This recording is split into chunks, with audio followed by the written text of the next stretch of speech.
Hi guys! Magandang buhay! Grabe naman ang energy ni Auntie! So ayan, rin sila mama. Kukuha nga lang pala kami ng himaba.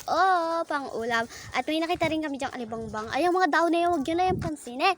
Or yung mga tanim na yan, kasi wala lang yan. Yung kapatid kong isa, sumunod na lang. Kahit wala pang tsinelas. Diba? Tapos ayan naman, ayun na sila mama sa dulo, samantalang ako na huling-huli. Tapos tinaganan ni mama yan. Mga tinaganan ni mama yan. Para siya ay makalusot na. Tapos ayan naman ako, pasunod pa lang, hintayin niyo ako. Charot!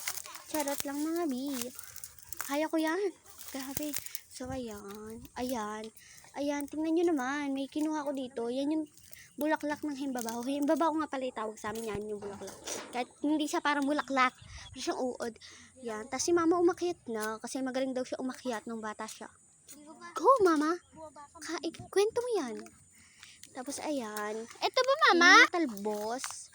Sinagis ko lang dun sa kapatid ko. Tapos yan, pababa na yan. Umakyat yan. Hindi naman kasi sanay. Bumaba. Si mama, nagputol na lang siya kasi mas mahirap. Tapos natuluan pa ako ng dakpa. Ayan, pinutol na lang kay mama kasi mahirap abutin. Para sa baba na lang namin kunin. Ayan si mama. Putol lang mama. Ayan, pababa na siya. Pababa na siya kasi mamimitas na siya. Ayan. Kinuha niya na yung mga talbos at yung mga bulaklak ng himbabao. Ayan. Ayan na yung nakuha namin. Pero hindi pa yung tapos. At may nakita pa ako dito bahay ng hantek. So, ang sakit ng guys, mga gat. Grabe ba? Ayan, sa kanyang mga gat. Tapos ako naman dito, namimitas-mitas, kahit di naman talaga sanay mamitas, at di naman talaga sanay sumayaw, at di naman talaga sanay kumaldag. Ayan, kakaldag-kaldag pa. Hindi pa inayos yung buko. Grabe naman ako. Charot. Ayan na yung nakuha namin. At uuwi na kami na mama. Ayan. So, goodbye. Charot. Di pa dyan natatapos ang ating vlog. So, ayan, si mama, alis na, at ako nasulit pa rin kasi ako nagbibideo. Ayan, pauwi na kami. At ako naman, nasa unahan na ako, pak, gewang, kaldag. Kaya niyo ba yun? Chares.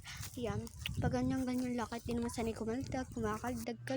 At nauhaw ako, kaya uminom na ako dahil ako ay naubusan na ako ng laway.